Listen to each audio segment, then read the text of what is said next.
Hello, I'm Darren Bowyer, Director of the Gurkha Museum. This lecture, first prepared for a presentation to the Queen's Gurkha Engineers and given in person at the museum in 2021, is now presented as part of our online series Gamas Sunu, Nepali for to listen at home. This series is presented free of charge, but if you are able to support us, then please consider making a donation, which will help us to continue and grow our work of telling the inspiring story of Gurkha service to Britain. The very title, Indian Mutiny, is now laden with judgment and potential controversy. Some would prefer the term Sepoy Uprising or Rebellion. Some Indian nationalists, unconvincingly in my view, would even argue that it should be termed the First War of Indian Independence. So while we have stuck with the generally used term, we acknowledge there is a debate to be had here. Certainly, what began as sporadic and largely unconnected acts of rebellion by individuals and small groups of native sepoys would grow to a revolt of more than 130,000 troops of the British East India Company's Bengal Army, and beyond, and to threaten the British control of India altogether. I'm going to give a brief overview of the primary causes of the conflict, and then Doug Henderson, the museum's collections officer, will give a more detailed account of the Siege of Delhi. We've chosen Delhi because it is a seminal moment in the history of Gurkhas. It confirmed their loyalty, their fighting spirit and resilience. It cemented the bond of trust between them and their British colleagues, and it led to the first designation of Gurkha troops as rifles. Now, in preparing this talk, we have drawn very heavily on Rifles and Khukuris, Delhi 1857, by the late General Sir Christopher Wallace, which is available from the Royal Green Jackets Museum shop. Like any major military or political shock event, to understand the Indian Mutiny, we first need to understand the historical context. Britain's first serious involvement with India began in the early 17th century. In 1600, Queen Elizabeth I granted a charter to the Honourable East India Company to establish trade on the Indian subcontinent. Eventually, it set up its first trading post at Surat, north of Bombay, in 1613. It was only towards the end of the century that the company started to recruit native troops to protect its growing interests. But in the mid-1700s, as European wars spread to India, a standing army was first formed to fight the French in southern India. In 1756, after the Nawab of Bengal had rebelled against East India Company control, leading to the infamous Black Hole incident, the company saw a further need to have an army. In 1757, 100 years before the outbreak of the Mutiny, East India Company dominance was first secured by Colonel Robert Clive's victory at Plassey over the Nawab and his French allies. In the late 18th and the early 19th century, it fought a further series of wars with the Marathas and, of course, with Nepal to extend and secure its dominance. By 1834, it was no longer itself trading, but had become the effective government of large swathes of India. This map shows the Indian subcontinent as it was in 1857. The areas in pink are under British control. In blue are the princely states, those areas still ruled by hereditary princes or maharajas as independent states with varying degrees of British influence. And it's worth noting here that as late as 1947, as India approached independence, still 1/3 of the territory and 1/4 of the population was ruled in this way and not under British control. The East India Company divided its governance into 3 presidencies: Bengal in the north with Calcutta as its capital, Bombay along the west coast, and Madras in the centre, south and southwest. Each presidency had its own governor, an East India Company employee reporting to the board in London. Over time, the supremacy of Bengal over the others grew, and the governor became Governor General, to whom the others reported. This is a more detailed map of the area we're interested in, and the cutout places it in geographic context. To help us orientate ourselves, here is Nepal, the Punjab, with the Sutlej River as the historic border until annexation by Britain after the Anglo-Sikh War of 1848. And worth noting, of course, that Punjab is named as a place of 5 rivers: the Sutlej, the Ravi, the Chenab, the Jhelum and the Indus. And the area that will become important to us as the story unfolds: Meerut, Delhi and Lucknow and Kanpur. These are the key locations we will talk of. Let's now take a look at the Army of the East India Company's Bengal Presidency, to which the mutiny was almost entirely confined. It comprised 138,000 native troops, many more than the armies of Bombay and Madras combined. By contrast, there were just 24 battalions of British regular troops, totalling around 23,000 men across all 3 presidencies. The largest component of the army was the 74 regiments of native infantry, the regiments of the Bengal Native Infantry, or the BNI. There were some Muslims amongst them, but the vast majority were Hindus, mainly high caste, Brahmins or Rajputs. After the Sikh Wars, Sikhs and Muslims from the northwest had also started to be recruited. In addition, there were some Bengal European regiments, meaning essentially British and Irish.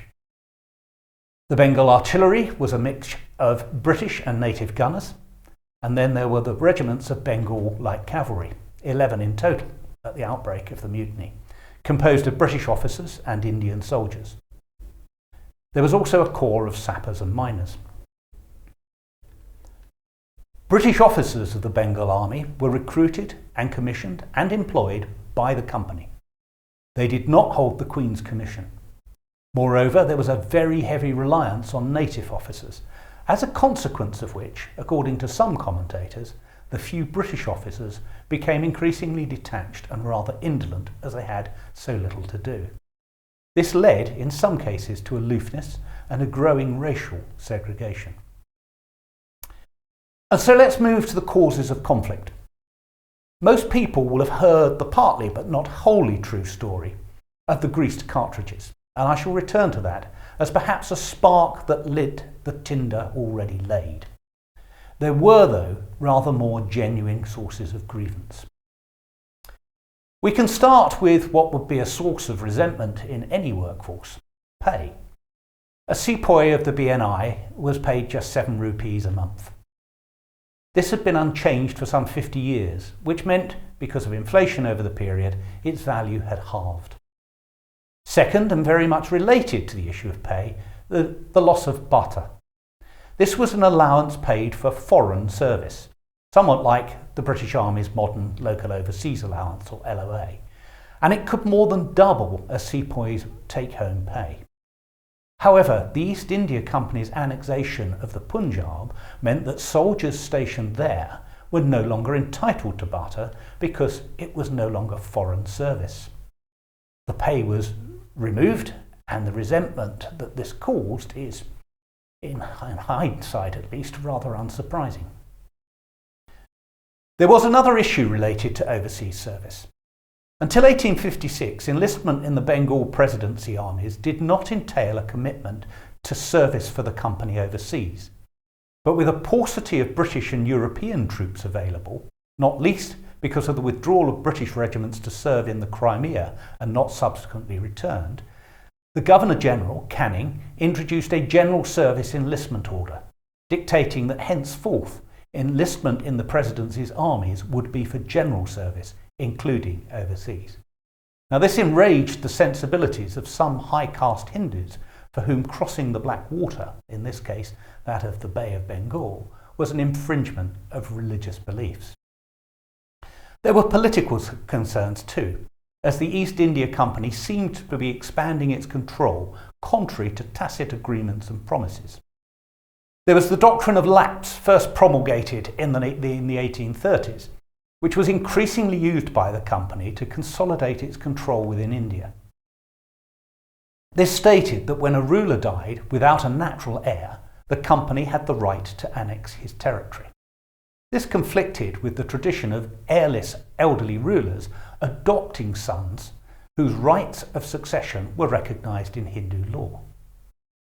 Furthermore, Indians had seen the annexation of the Punjab as further evidence of expansionist zeal from the company.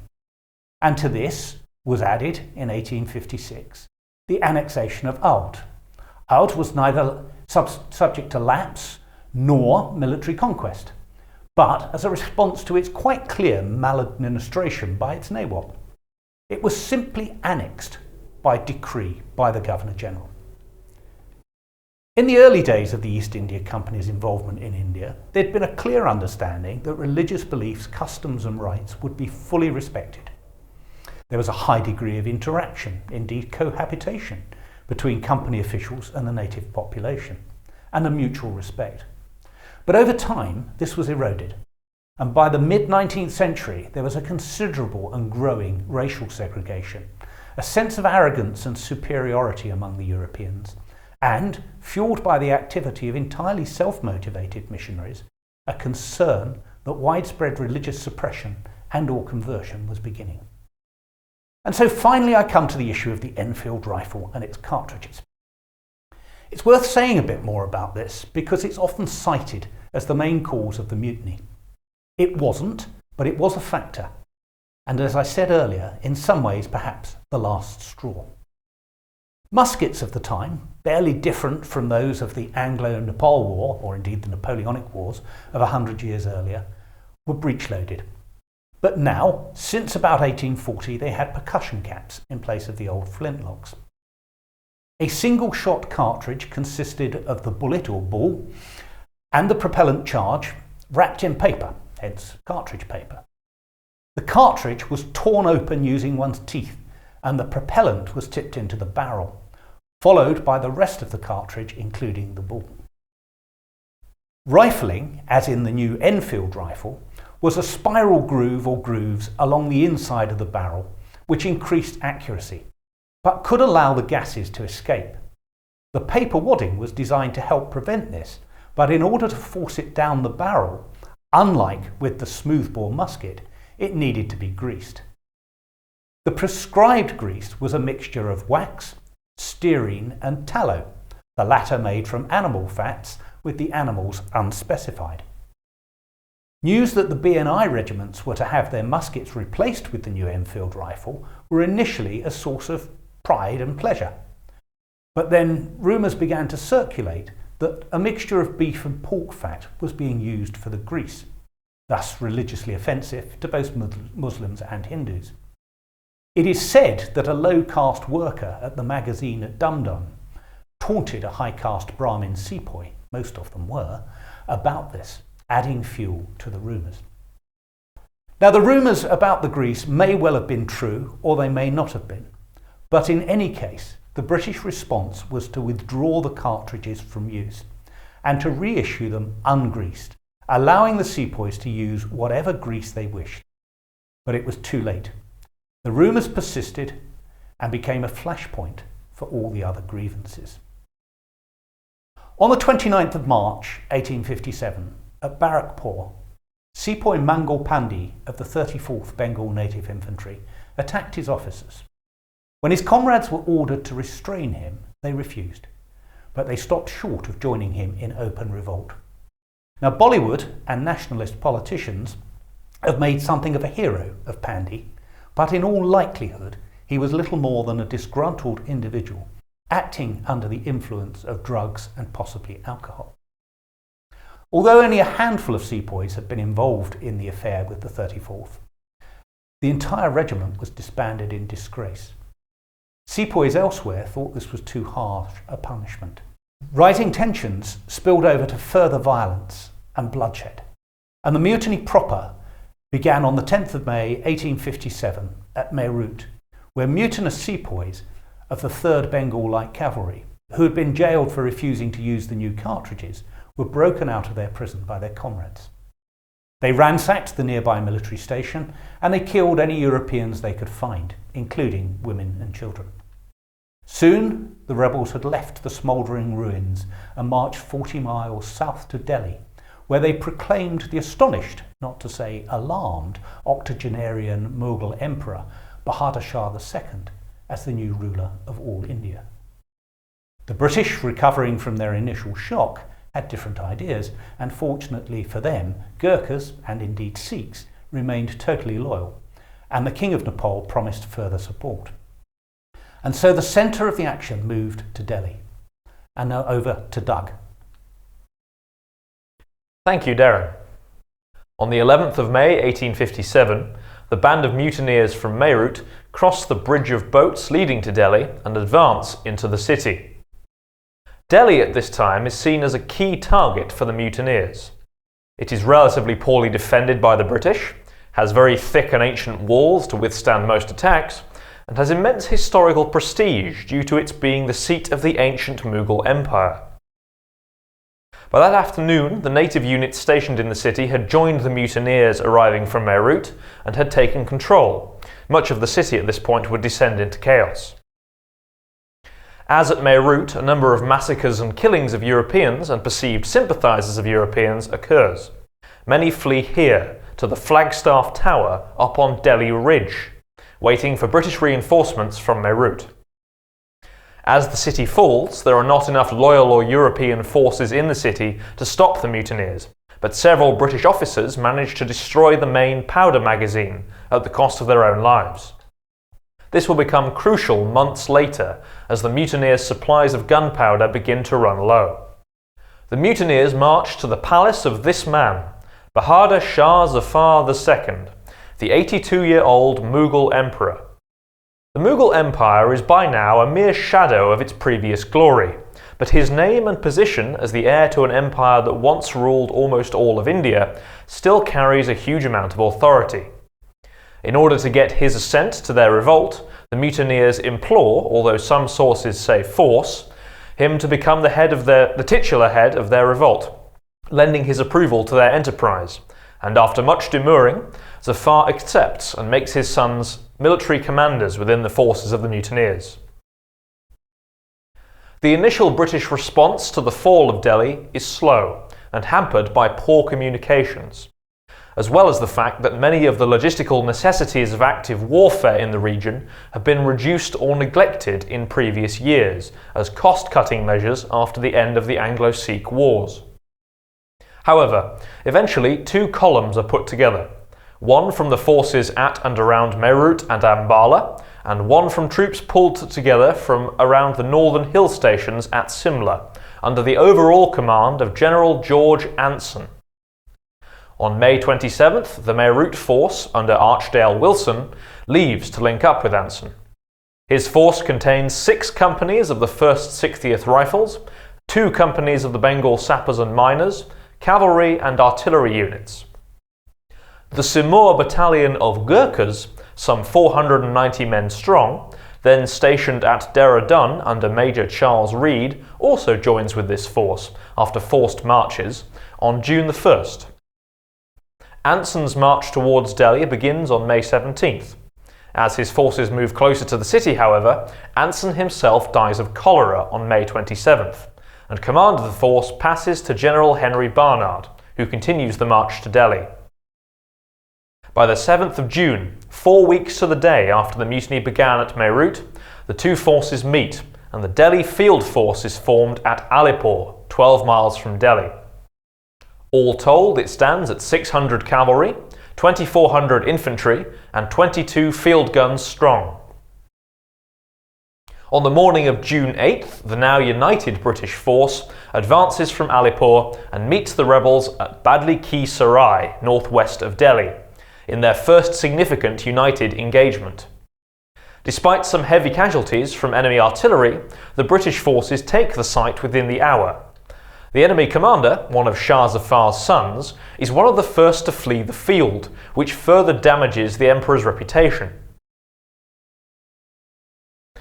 The British force then goes on to capture the 60-foot-high ridge to the west and north of Delhi, known as Delhi Ridge. This was a significant blow to the mutineers. It allowed the residents of the city to see their besiegers and become very aware of the British aims and intent to retake the city. At this time, however, the decision is made not to press on to the city itself. The British forces are still numerically inferior to the mutineers by many times, and the British commanders had very valid fears of being overwhelmed if they were caught inside the city precincts.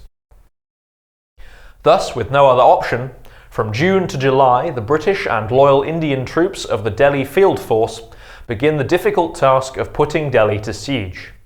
The greatly outnumbered British and Loyalist forces suffer from disease and heat as much as from enemy action, and are poorly supplied with artillery, as the heavy-duty siege guns required to breach the city walls are still en route from the Punjab.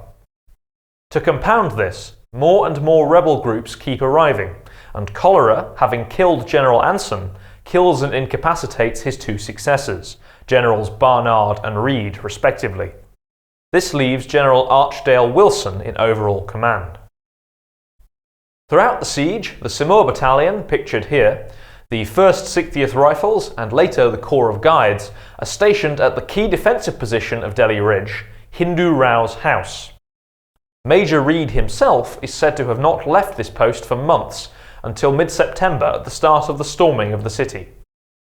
The Gurkhas and their fellow defenders face major attacks at Hindu Rao's house on the 19th and 23rd of June, with the latter being the 100-year anniversary of the aforementioned Battle of Plessy, long foretold as the day the British would quit India, and the 9th and 14th of July, as well as innumerable smaller assaults. Over the course of the siege, the three units form a strong bond which would go on to endure long after the events at Delhi. Though the conditions experienced by the besieged British were intensely difficult, over the months the morale of the mutineers within Delhi also fluctuated. Ammunition began to run low, and another of the city's powder magazines exploded due to mishandling of gunpowder. Internal divisions between different forces and commanders also escalated, particularly as there were few commanders with serious strategic experience, and most commanders would refuse to put their soldiers under the command of anybody else. From August, the situation began to improve for the besiegers.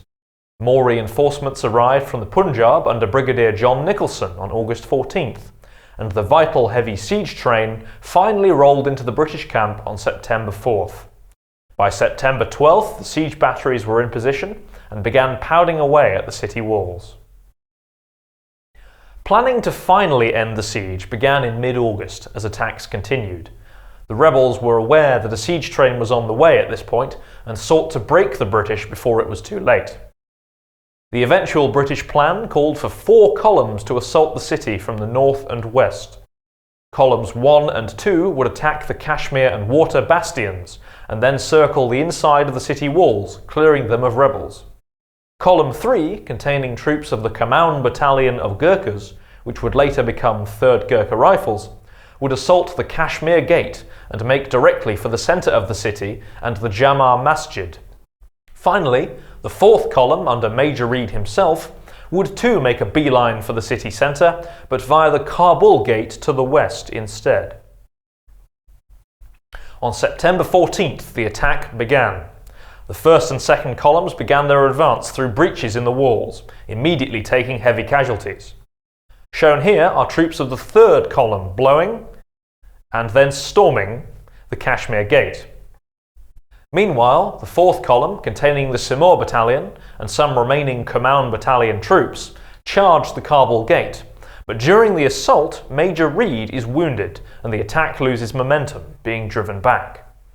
In order to prevent the enemy advancing out of the city and taking the fight to Hindu Rao's house again, the Delhi Forces Cavalry Brigade was deployed as an iron wall to stop any advance, with the artillery finally driving back any attack attempts. This aside, the 3 other columns continue to push forward. During his advance, General Nicholson becomes mortally wounded, heading towards the Burn Bastion in the city walls. The 3rd column presses into the city and reaches the Jama Masjid, but finds it bricked up and defended, and so, taking heavy casualties, the column has to fall back towards St James's Church in the north of the city. By the end of the night, the situation is undecided and decidedly risky for the attackers, but a foothold has been gained. General Wilson is panicky, but the mortally wounded General Nicholson threatens to shoot Wilson dead if he orders a retreat. And so the attack continues. From the 15th to the 20th of September, the British advance and take more of the city, street by street and house by house. Despite widespread brutality and looting, things are brought under control.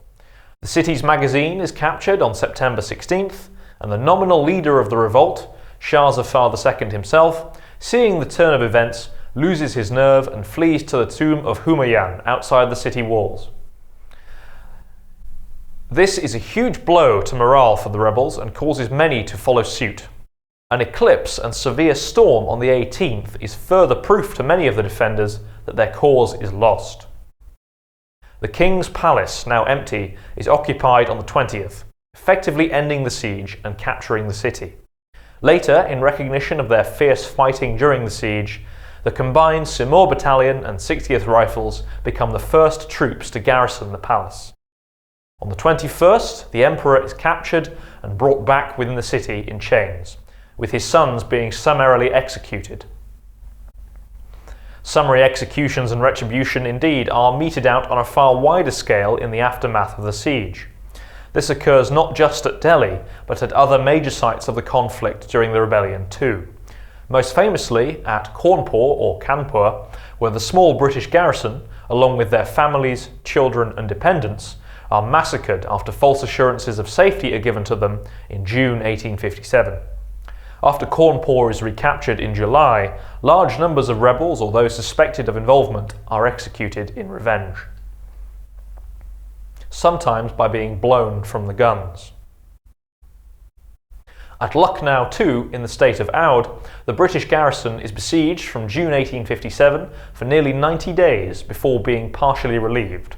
It is then besieged again and then relieved again. However, this second relief only serves to allow the soldiers and their families to finally withdraw in November. The city is only fully recaptured in March 1858, with the help of a large contingent of Nepalese troops sent by the Nepalese Prime Minister Jang Bahadur Rana. This Nepalese contingent also aids with the final Central Indian stages of the campaigns in later 1857 and into 1858. With Delhi taken and the revolt well on the way to being suppressed, I shall now hand back to Darren. To conclude, I'm going to talk briefly about the Queen's truncheon, the history of which is closely linked to the siege of Delhi.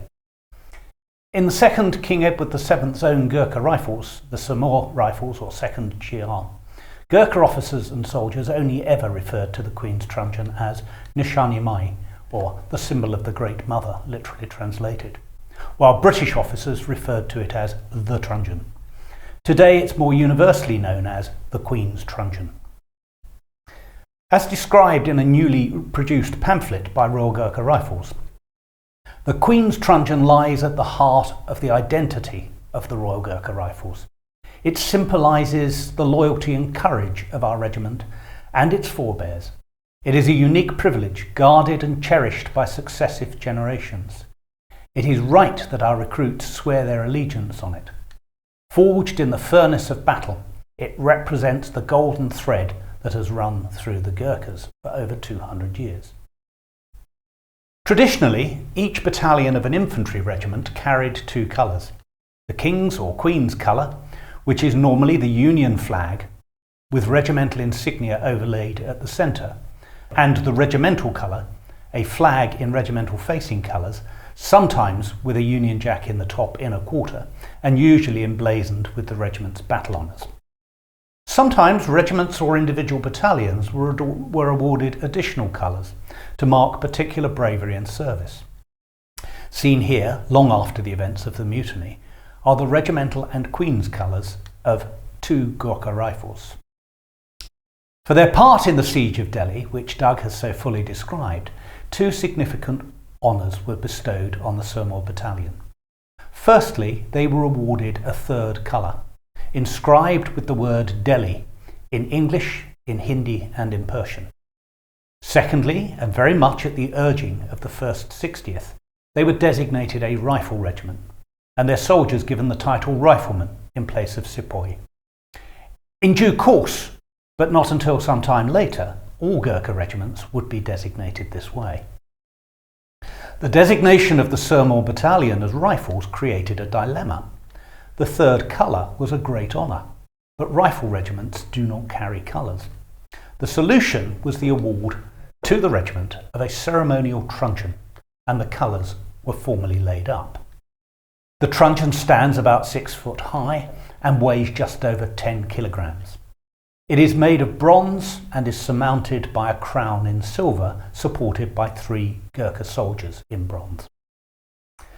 The silver rings on its staff are inscribed as follows: Main Picket, Hindu Rao's House, Delhi, 1857.